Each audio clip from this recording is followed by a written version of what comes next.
Capricorn, hi! Welcome to Mr. Queen PH. At ito ang inyong energies ngayong fourth quarter ng 2025. So that's October, November, December. If you're interested in private readings, meron tayong 50% discount sa mga tarot reading services hanggang September 2025. So kung interesado kayo, meron tayong link sa description at sa pinned comment kung paano mag-book for a private reading. And please subscribe to our channel, like, share this video, at comment na rin kayo kung kayo ay naka-resonate. So let's see, Capricorn. What's the energy? Fourth quarter ng 2025. Excited na ba kayo, Caps?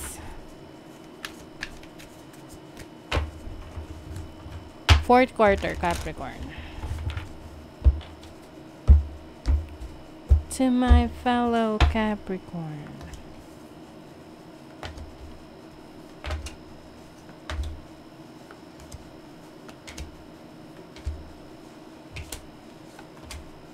Okay. Bottom of the deck is the King of Swords. Capricorn, ang dami nyong natutunan. You have learned a lot this year. Kaya naman, ngayong fourth quarter, masasabi mo na ikaw ay wiser, bolder, braver version of yourself.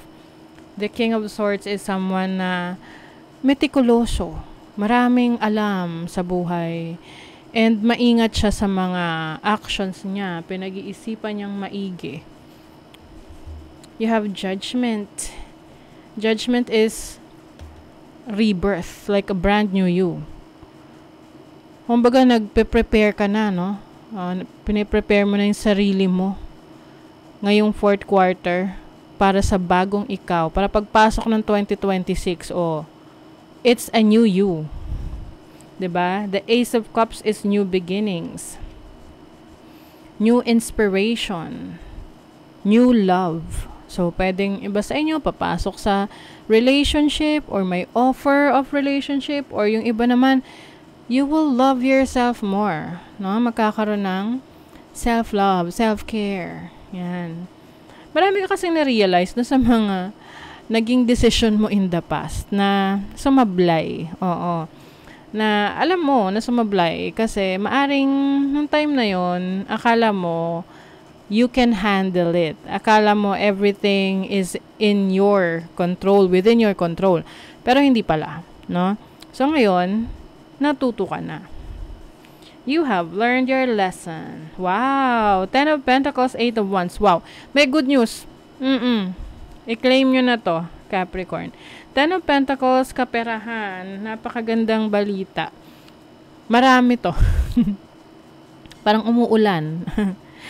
Maaring yung mga hinihintay mo, no? Hinihintay mo na blessing, hinihintay mo na pera, hinihintay mo na opportunity. Ngayong fourth quarter, darating na yan. Oo, darating na. Wala nang delays. Lalo na kung ito ay may kinalaman sa mana, no? Pera, yun nga, pwedeng inheritance. Kasi ang inheritance, hindi lang pera yan, di ba? Pwede rin yung resources, ari-arian, gamit, lupa, bahay, or even yung abilidad. Na ipapamana rin yan eh. 'Di ba? Merong mga nagpa-pass down ng kanilang skills sa mga anak nila. So, yung iba sa inyo, kung ano man yung lineage ninyo, yung inyong ancestor, na kung saan sila expert, ma-accomplish mo yan, makukuha mo yan, ma-acquire mo yan. You have the Knight of Swords, the Hierophant. You're maraming learnings, oo. And then, yung iba sa inyo, sa sobrang galing, pwede kayong maging teacher, mag-share ng knowledge nyo, ng skill set nyo. You can be spiritual advisor, spiritual guru, or spiritual healer. Ayan. Kasi, nandun kayo sa sitwasyon na parang everything is breaking down. Kumbaga parang breaking down, breaking up. Na na-realize mo na itong mga nangyayari na to, yung mga bagay na nawala sa'yo, tao na nawala sa'yo, it is giving you a lesson. No, giving you a lesson to be more wiser sa decision mo. And pagdating sa choices mo, 'di ba? Wiser sa choices. Knight of Pentacles. There's definitely stability in your finances, in your career, business, kung talagang magseseryoso kayo ngayong fourth quarter. Now, the overall energy is the Seven of Pentacles. Patience is the key to success, Capricorn. Yung iba ayaw ng Seven of Pentacles kasi naghihintay yan eh. Oo, may mga delays. Pero it doesn't mean na wala, no? Hindi mo makukuha. Ang maganda sa mga Capricorn is very patient. Na parang, okay, kung alam mong ito yung kailangan mong pagdaanan na proseso, pagdadaanan mo yun, gagawin mo yun. Kasi alam mo na meron kang mahihita doon, meron kang makukuhang resulta. Now, your challenge is the Four of Pentacles. Maaaring ang challenge sa'yo ngayon is mag-stick ka sa plano mo.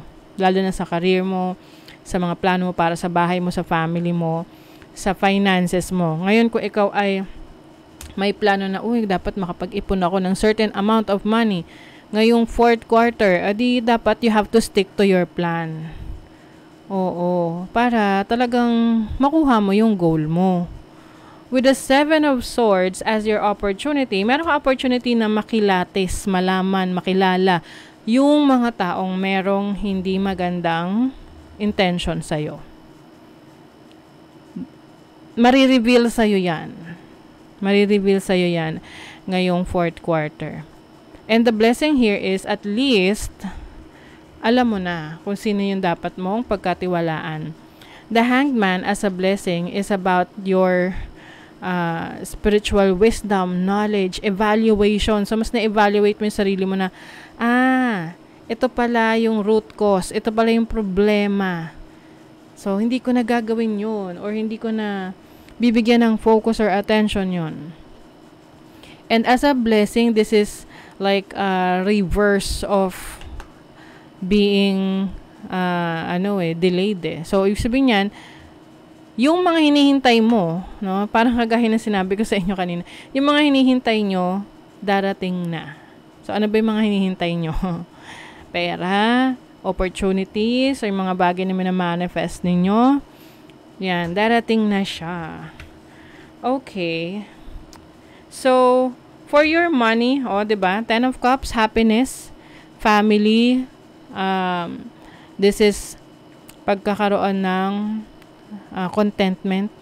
So, maaring hindi lang ikaw yung mabibless, no? Hindi lang ikaw yung magiging masaya sa career, trabaho, sa business, pati yung family mo. O kumbaga, shared finances, shared resources. Yung bang parang may ibibigay na gift sa'yo ang universe na tinitingnan yung buong pamilya na wow, ang galing, ganun. So, this can be a job or career, business, or bagay na you've been wanting to have. And then sa relationship, Five of Cups, ito yung sinasabi ko sa inyo, may mga taong aalis sa buhay nyo. May mga connection, situation that you will lose along the way. Lalo na kung meron ngang ito. Lalo na kung malalaman mo tong mga marireveal na mga tao na hindi maganda intentions towards you. Siyempre, pag nalaman mo yon, pipiliin mo pa bang mag-stick sa kanila? Siyempre, hindi na, 'di ba? You will cut them off, no? Sa buhay mo. And then, pagdating ng October, there's a new beginning. You are stepping into a new experience. Mas malakas yung loob mo. Risk taker ka, no? So, this can be a new job, new career, new opportunities, even new relationship. Pagdating ng November, busy ka. Marami kang gagawin. Marami kang responsibilities. Pero ang importante is kaya mo siyang i-handle. 'Di ba? Kaya mo siyang i-handle. And then, for December, the lovers, some of you, kung kayo naghahanap ng romantic connection, pwedeng, yes, merong darating. Yung iba naman, this can be a commitment na papasukin mo. Na kung saan, talagang devoted ka doon. Talagang nakafocus ka doon sa goal mo para ma-achieve mo. Let's see what else.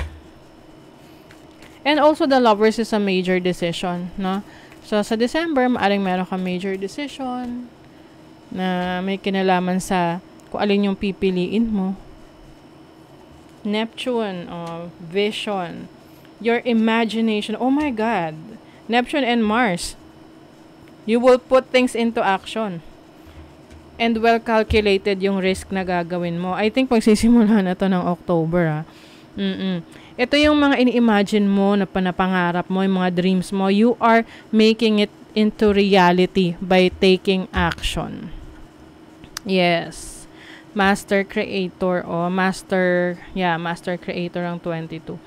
And then, thinking, learning, your thoughts. So, yung mga natutunan mo, i-apply mo na. No? Di ba sabi ko sa inyo, mas wiser na kayo ngayon. Marami na kayong na-realize.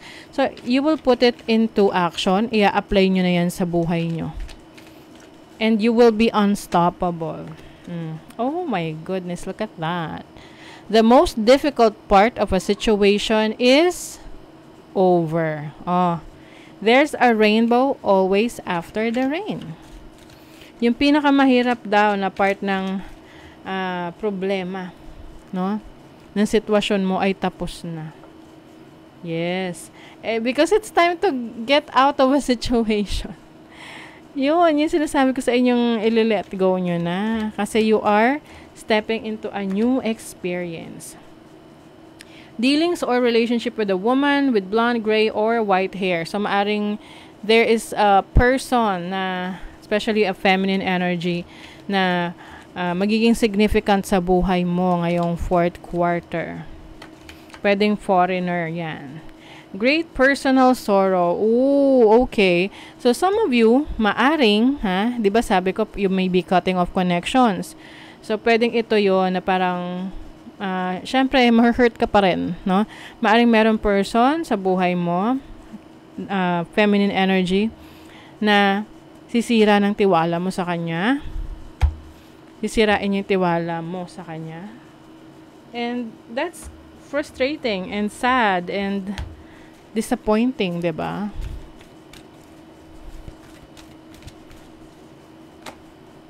Your hard work is paying off, Capricorn. Yes, new moon in Capricorn energy. So, lahat ng efforts mo, pinagtrabahuhan mo, lahat ng sacrifices mo, it will pay off. A personal issue reaches resolution. So, maaring meron kang issue with someone na maaayos mo, masisettle mo. You may be forgiving someone. But it doesn't mean na hahayaan mo siya sa buhay mo. Kumbaga, pinatawad mo lang, pero, may kanya-kanya pa rin kayong buhay. So, that is your reading, Capricorn. Thank you so much. See you again.